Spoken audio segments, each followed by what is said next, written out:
இந்த கிறிஸ்தவ மார்க்கத்தை குறித்து நீங்கள் சற்று சிந்தித்துக் கொள்ள வேண்டும். இந்த உலகிலே இந்தியாவில் எத்தனையோ ஊழியக்காரர்கள் இருக்கலாம், கோடிக்கணக்கிலே ஊழியக்காரர்கள் இருக்கலாம். இன்னும் அநேகர் வந்து இயேசுவை அறியாமல் பல வழிகள், பல மாற்றுப்பாதைகளில் நடந்து கோடிக்கணக்கான மக்கள் அழிகிறதை நமக்கு பார்க்க முடியும். அதே போல கிறிஸ்தவத்திலேயும் பல மார்க்கத்திலே மக்கள் அழிந்து கொண்டிருக்கிறதையும் பார்க்க முடியும். கோடிக்கணக்கான மக்கள் அழிந்து கொண்டிருக்கிறதையும் பார்க்க முடியும். அது என்னுடைய ஆவிக்கு அனுபவத்தை சொல்லுகிறேன், அவ்வளவுதான். சில வேளை உங்களுடைய மனதை புண்படுத்தி இருந்தால் மன்னித்துக் கொள்ள வேண்டும்.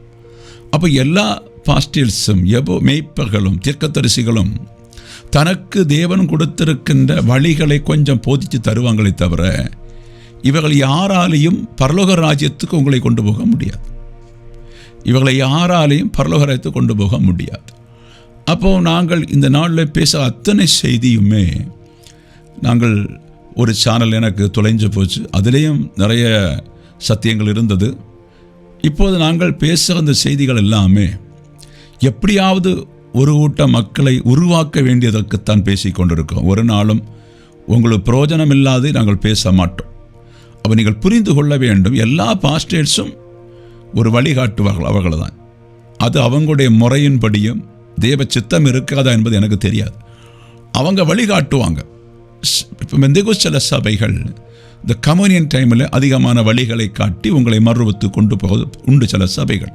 அப்போ நீங்கள் புரிந்து கொள்ள வேண்டும். அப்படி இருந்தாலும் யாரும் உங்களை காணிக்கை கொடுத்தாலோ தசமம் கொடுத்தாலோ நீங்கள் பல கோடிகளில் சபைகளை கட்டினாலோ என்ன செய்தாலும் போக முடியாது. அப்போ ஒன்று ஆண்டவர் பவுல் சொல்லும்போது, பவுல் நட்டாலும் அப்போலோ தண்ணி ஊற்றினாலும் விளைய பண்ணுறது இயேசு. அப்போ நீங்கள் விளைய பண்ணுற இயேசுவை பிடித்தால் மாத்திரம்தான் உங்களுக்கு நலமாக இருக்கும். அதனால் துன்பமோ கஷ்டம் எது இருந்தாலும் அந்த விளைய பண்ணுற இயேசுவே, நான் நடக்கிற பாதை உமக்கு சரிதானா, நான் வாழுகிறது உமக்கு சரிதானா, நான் எப்படி வாழ்கிறேன் என்று சொல்லி கேட்டு நீங்கள் அவருடைய பிரியமானதை ஆவியிலே செய்தால் நீங்கள் நிச்சயமாய் தப்பித்துக் கொள்ளலாம் என்று கர்த்தர் சொல்லுகிறார்.